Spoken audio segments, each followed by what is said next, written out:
আমরা এখানে আসলে অবৈধভাবে মাটি উত্তোলনের জন্য এখানে অভিযানে এসেছি। আপনারা দেখছেন এখানে একটা বিস্তীর্ণ একটা জায়গা, এটা মূলত একটা খাড়ির মতো জায়গা আর কি, লম্বা একটা জায়গা, হয়তো 70-80 ফিট একটা প্রশস্ত জায়গা এবং লম্বা বেশ জায়গাতে এনারা আর কি মাটি মানে প্রশাসনের অনুমতি ছাড়া মাটি আর কি উত্তোলন করা হচ্ছে। কিন্তু আসলে মাটির শ্রেণী পরিবর্তন করা তো আসলে আইনত দণ্ডনীয় অপরাধ এবং এটার সর্বনিম্ন অপরাধী মোটামুটি বেশ একটা ভালো পরিমাণে জরিমানা করা হয়।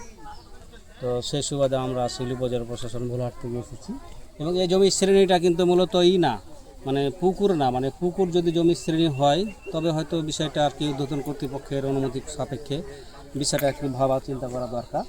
এবং এনারা বলছেন যারা আসলে মাটি কর্তৃপক্ষ যারা মাটি আর কি উত্তোলন কাজে নিয়োজিত আছেন, ড্রাইভাররা ছিলেন, স্কুটার ওনারা বর্তমানে নাই, ওনারা বলছেন যে আসলে এটা এই প্রকল্পের কাজে লাগাচ্ছেন আর কি।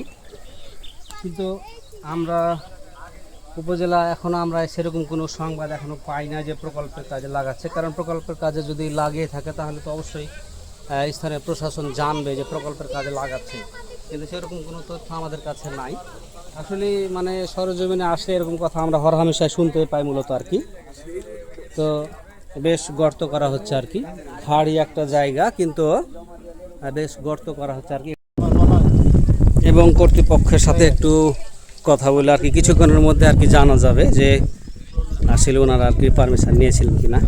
তো এখন মূলত এই যে হরহামেশায় মানুষ প্রয়োজনে আর কি হুটহাট করে জমি শ্রেণী পরিবর্তন করতে থাকে আর কি, কিন্তু এটা একটা আসলে অনুমতি লাগে, এটা অনেকেই জানে বা অনেকে হয়তো জানেও না যে কী হবে আমার জমি আমি কাটছি, কিন্তু বিষয়টা আসলে তাই না, কারণ আইনের একটু আশ্রয় নিতে হয়। সরজমিন তদন্ত সাপেক্ষে প্রশাসন যদি মনে করে যে না এখানে মাটি কাটা প্রয়োজন, উঁচু জায়গা ধানি বা সবজি ফসল আদি করার জন্য করা যেতে পারে, তাহলে আর কি অনুমতি দেয় আর কি। আপনারা দেখছেন যে কারণ আশেপাশে বাড়ি ঘর আছে আর কি, ক্রমান্বয়ে এক সময় তো ধ্বংসে পড়তে পারে সামনে।